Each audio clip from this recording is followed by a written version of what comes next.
প্রিয় বন্ধুরা, ইউটিউব বাংলা চ্যানেলে আবারও আপনাদের সকলকে সুস্বাগতম। আজকে আবার আমি ইংরেজি বিষয় থেকে 50টি অতি গুরুত্বপূর্ণ প্রশ্ন উত্তর আলোচনা করব। যাই হোক, চলুন তাহলে দেখে নেওয়া যাক আজকের প্রশ্ন উত্তরগুলো।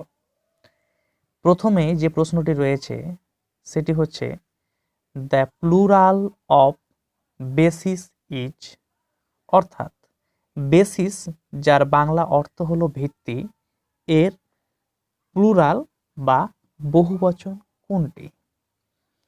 এখানে সঠিক উত্তর হলো অপশন এ, অর্থাৎ বেসিস। তারপরে যে প্রশ্নটি রয়েছে সেটি হচ্ছে, none of the food dash wasted, fill it with appropriate be verb, অর্থাৎ বি ভার্ব দিয়ে শূন্যস্থান পূরণ করতে হবে। এখানে সঠিক উত্তর হলো অপশন সি, অর্থাৎ ওয়াজ। তারপরে যে প্রশ্নটি রয়েছে সেটি হচ্ছে, duchess is the feminine gender of, অর্থাৎ ডাচেস এটি কার ফেমিনাইন জেন্ডার?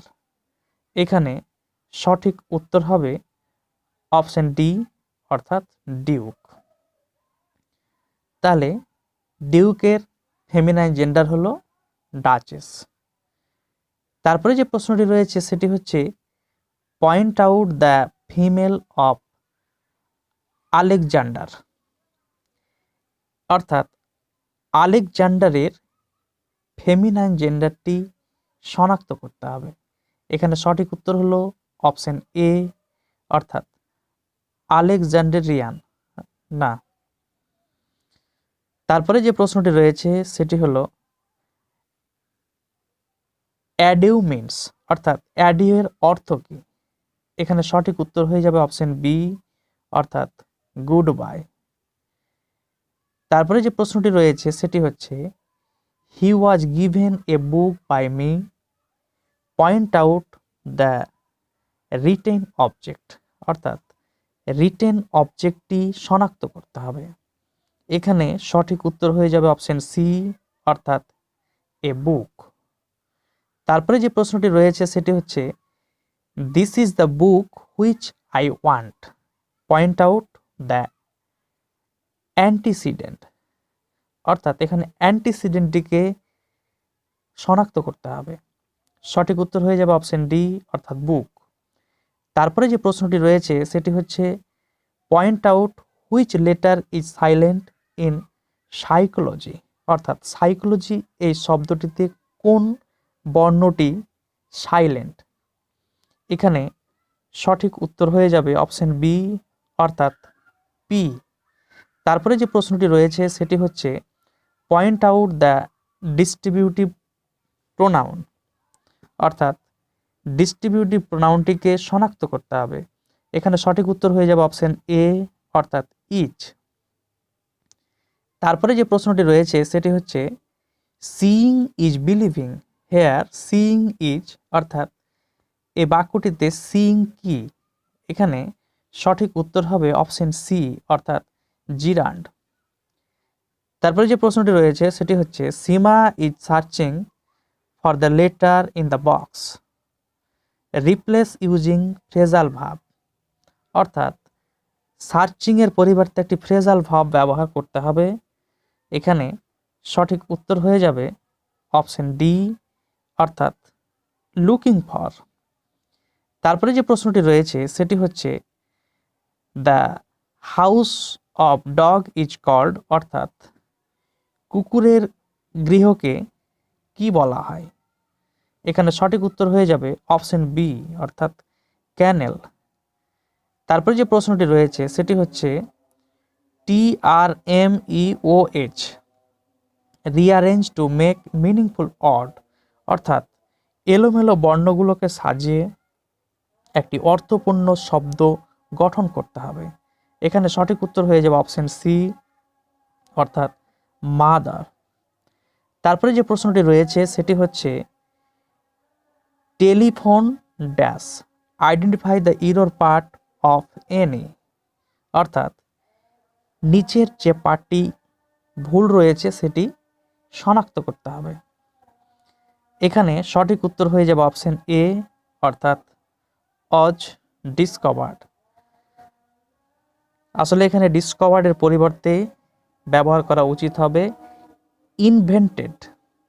যাই হোক, তারপরে যে প্রশ্নটি রয়েছে সেটি হচ্ছে there are no breeds in this shop, correct the error. অর্থাৎ এই বাক্যটিতে ভুল রয়েছে, ঠিক করলে কোন বাক্যটি হবে। এখানে সঠিক উত্তর হয়ে যাবে অপশন বি, অর্থাৎ there is no bread in this shop. তারপরে যে প্রশ্নটি রয়েছে সেটি হচ্ছে stand up, pick out the sentence type. অর্থাৎ এই সেন্টেন্সটি কী ধরনের সেটি বলতে হবে। এখানে সঠিক উত্তর হয়ে যাবে অপশন এ, অর্থাৎ ইম্পারেটিভ। তারপরে যে প্রশ্নটি রয়েছে সেটি হচ্ছে he is a friend only for good time, so avoid such dash, fill it with idiom. অর্থাৎ এখানে একটি ইডিএম ব্যবহার করে শূন্যস্থান পূরণ করতে হবে। এখানে সঠিক উত্তর হয়ে যাবে অপশন সি, অর্থাৎ ফেয়ার ওয়েদার ফ্রেন্ড, যার বাংলা অর্থ হলো সুসময়ের বন্ধু।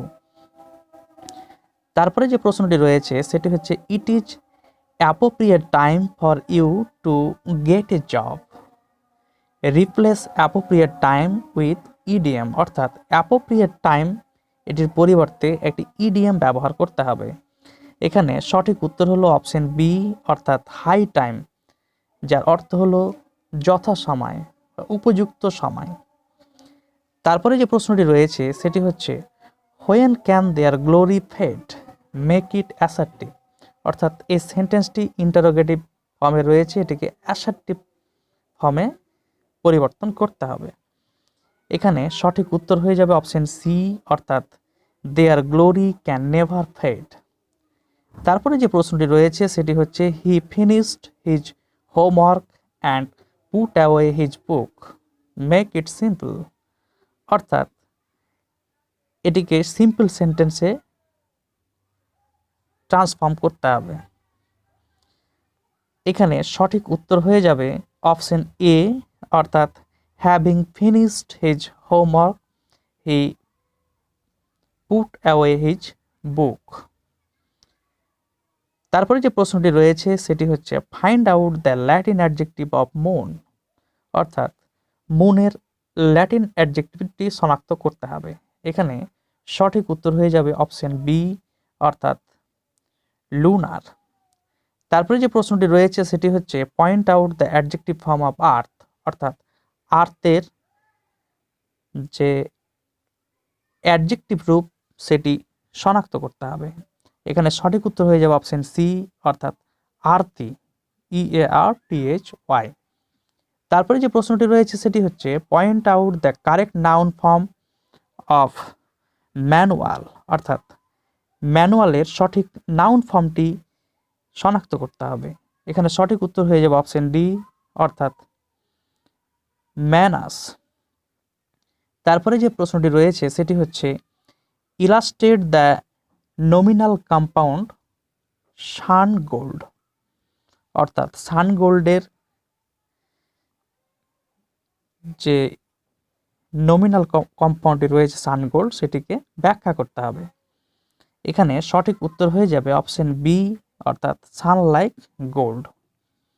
তারপরে যে প্রশ্নটি রয়েছে সেটি হচ্ছে festival Bengali Puja of A is Durga special, rearrange. অর্থাৎ এখানে এলোমেলোভাবে অর্ডগুলোকে রাখা হয়েছে, এগুলোকে সাজিয়ে এটি সঠিক সেন্টেন্স গঠন করতে হবে। এখানে সঠিক উত্তর হয়ে যাবে অপশন এ, অর্থাৎ Durga Puja is a special festival of Bengali. তারপরে যে প্রশ্নটি রয়েছে সেটি হচ্ছে point out the world famous artist. অর্থাৎ শনাক্ত করুন বিশ্ববিখ্যাত শিল্পীকে। এখানে যে অপশনগুলো রয়েছে তার মধ্যে সঠিক উত্তর হচ্ছে অপশন ডি, অর্থাৎ লিওনার্দো দা ভিঞ্চি। তারপরে রয়েছে একটি নির্দেশিকা 27 থেকে 31 পর্যন্ত যে প্রশ্নগুলো রয়েছে তার জন্য এখানে দেওয়া লাইনগুলো পড়তে হবে, পড়ে উত্তরগুলো করতে হবে।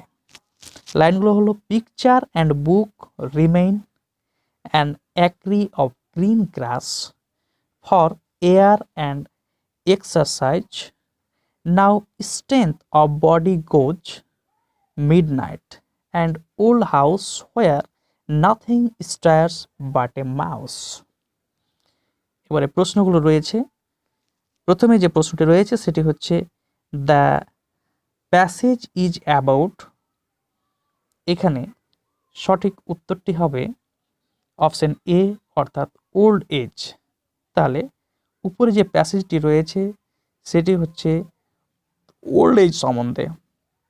তারপরে যে প্রশ্নটি রয়েছে সেটি হচ্ছে here life is compared with, অর্থাৎ এখানে জীবনকে তুলনা করা হয়েছে কার সাথে? সঠিক উত্তর হলো অপশন বি অর্থাৎ ওল্ড হাউস। তারপরে যে প্রশ্নটি রয়েছে সেটি হচ্ছে point out the time setting mentioned in the passage, অর্থাৎ প্যাসেজে উল্লেখিত যে টাইম সেটিং সেটিকে শনাক্ত করতে হবে। এখানে সঠিক উত্তর হয়ে যাবে অপশন সি অর্থাৎ মিডনাইট। তারপরে যে প্রশ্নটি রয়েছে সেটি হচ্ছে only moving thing mentioned here, অর্থাৎ কেবলমাত্র চলমান জিনিস যেটি এখানে উল্লেখ করা হয়েছে সেটি কি? এখানে সঠিক উত্তর হয়ে যাবে অপশন ডি অর্থাৎ মাউস। তারপরে যে প্রশ্নটি রয়েছে সেটি হচ্ছে point out the adjective of strength, অর্থাৎ স্ট্রেংথের অ্যাডজেক্টিভ ফর্মটি শনাক্ত করতে হবে। এখানে সঠিক উত্তর হয়ে যাবে অপশন এ অর্থাৎ স্ট্রং। তারপরে যে প্রশ্নটি রয়েছে সেটি হচ্ছে ওয়ান হু স্পিকস অফ আদার্স, অর্থাৎ যিনি অন্যের হয়ে কথা বলেন তিনাকে কি বলা হয়? এখানে সঠিক উত্তর হয়ে যাবে অপশন সি অর্থাৎ স্পোক্সম্যান। তারপরে যে প্রশ্নটি রয়েছে সেটি হচ্ছে give the synonym of young, অর্থাৎ ইয়ং এর সিনোনিমটি দিতে হবে। এখানে সঠিক উত্তর হয়ে যাবে অপশন এ অর্থাৎ টেন্ডার। তারপরে যে প্রশ্নটি রয়েছে সেটি হচ্ছে দ্য ওয়ার্ড ফ্রাঙ্ক মিনস, অর্থাৎ ফ্রাঙ্ক এই শব্দটির কি অর্থ? এখানে সঠিক উত্তর হয়ে যাবে অপশন বি অর্থাৎ ওপেন, যার বাংলা অর্থ হলো খোলা বা উন্মুক্ত। তারপরে যে প্রশ্নটি রয়েছে সেটি হচ্ছে point out the antonym of trustworthy, অর্থাৎ ট্রাস্ট অর্থী এই শব্দটির বিপরীত শব্দটিকে শনাক্ত করতে হবে। এখানে সঠিক উত্তর হলো অপশন সি অর্থাৎ আনফেথফুল। তারপরে যে প্রশ্নটি রয়েছে সেটি হচ্ছে point out the synonym of gave birth, অর্থাৎ গেভ বার্থ যার বাংলা অর্থ হলো জন্ম দেওয়া, এই শব্দটির সমার্থক শব্দটি শনাক্ত করতে হবে। এখানে সঠিক উত্তর হয়ে যাবে অপশন এ অর্থাৎ বিগেট। তারপরে যে প্রশ্নটি রয়েছে সেটি হচ্ছে point out the Latin alternative of ghost, অর্থাৎ গোস্ট যার অর্থ হলো ভূত, এই শব্দটির ল্যাটিন বিকল্পটি শনাক্ত করতে হবে। এখানে সঠিক উত্তর হয়ে যাবে অপশন বি অর্থাৎ স্পিরিট, যার অর্থ হলো প্রেতাত্মা বা ভূত। তারপরে যে প্রশ্নটি রয়েছে সেটি হচ্ছে point out the misspelled word, অর্থাৎ ভুল বানান রয়েছে যে শব্দটিতে সেটিকে শনাক্ত করতে হবে। এখানে সঠিক উত্তর হয়ে যাবে অপশন সি অর্থাৎ করেজ, COUREGE। তারপরে যে প্রশ্নটি রয়েছে সেটি হচ্ছে point out the correct spelling, অর্থাৎ সঠিক বানান রয়েছে যেটি সেটি শনাক্ত করতে হবে। এখানে সঠিক উত্তর হয়ে যাবে অপশন এ অর্থাৎ অ্যান্টিপ্যাথি। তারপরে যে প্রশ্নটি রয়েছে সেটি হচ্ছে tell him to go out, voice change, এটির ভয়েস চেঞ্জ করতে বলা হয়েছে। এখানে সঠিক উত্তর হয়ে যাবে অপশন বি অর্থাৎ let him be told to go out. তারপরে যে প্রশ্নটি রয়েছে সেটি হচ্ছে the teacher said comma inverted comma the earth moves round the sun inverted comma close. এখানে ন্যারেশন চেঞ্জ করতে বলা হয়েছে। সঠিক উত্তর হয়ে যাবে অপশন বি অর্থাৎ the teacher said that the earth moves round the sun. তারপরে যে প্রশ্নটি রয়েছে সেটি হচ্ছে the secret is now in the full glare of publicity means, অর্থাৎ the secret is now in the full glare of publicity অর্থ কী? এখানে সঠিক উত্তর হয়ে যাবে অপশন সি, অর্থাৎ লাইমলাইট। তারপরে যে প্রশ্নটি রয়েছে সেটি হচ্ছে the idiom two ডিগ in means, অর্থাৎ টু ডিগ ইন এই ইডিয়ামটির অর্থ কী? এখানে সঠিক উত্তর হয়ে যাবে অপশন এ, অর্থাৎ টু ওয়ার্ক হার্ড। তারপরে যে প্রশ্নটি রয়েছে সেটি হচ্ছে Rama is admitted dash class 11, appropriate preposition ব্যবহার করে শূন্যস্থান পূরণ করতে হবে। এখানে সঠিক উত্তর হয়ে যাবে অপশন ডি, অর্থাৎ টু। তাহলে রামা ইজ অ্যাডমিটেড টু ক্লাস 11। তারপরে যে প্রশ্নটি রয়েছে সেটি হচ্ছে অ্যারেঞ্জ দ্য সিকোয়েন্স, অর্থাৎ ঘটনাক্রমে সাজাতে হবে নিচের বাক্যগুলোকে। যাই হোক, এখানে সঠিক উত্তর হয়ে যাবে অপশন এ, অর্থাৎ 31-42। তারপরে যে প্রশ্নটি রয়েছে সেটি হচ্ছে I see a baby full stop, the baby is crying full stop. এখানে পার্টিসিপেল ব্যবহার করে জয়েন করতে বলা হয়েছে সেন্টেন্স দুটোকে। সঠিক উত্তর হয়ে যাবে অপশন সি, অর্থাৎ I see a crying baby. তারপরে যে প্রশ্নটি রয়েছে সেটি হচ্ছে point out the verb form of local, অর্থাৎ লোকাল এই শব্দটির ভার্ব ফর্মটিকে শনাক্ত করতে হবে। এখানে সঠিক উত্তর হয়ে যাবে অপশন বি, অর্থাৎ লোকালাইজ। তারপরে যে প্রশ্নটি রয়েছে সেটি হচ্ছে we have a garden in dash school, fill in with positive pronoun, অর্থাৎ শূন্যস্থানটি পজিটিভ প্রোনাউন দিয়ে পূর্ণ করতে হবে। এখানে সঠিক উত্তর হয়ে যাবে অপশন এ, অর্থাৎ আওয়ার। তাহলে হয়ে যাবে we have a garden in our school. তারপরে যে প্রশ্নটি রয়েছে সেটি হচ্ছে sheep is a common noun but mutton is dash a noun, অর্থাৎ শিপ হলো কমন নাউন কিন্তু মাটন হলো কি ধরনের নাউন। এখানে সঠিক উত্তর হয়ে যাবে অপশন ডি, অর্থাৎ ম্যাটারিয়াল। তাহলে মাটন হলো ম্যাটারিয়াল নাউন। তারপরে পরিশেষে যে প্রশ্নটি রয়েছে সেটি হচ্ছে brethren is the plural form of dash, অর্থাৎ বিথ্রেন কিসের প্লুরাল ফর্ম? এখানে সঠিক উত্তর হয়ে যাবে অপশন বি, অর্থাৎ ব্রাদার। তাহলে আজ এ পর্যন্তই। সকলে ভালো থাকুন, বাই।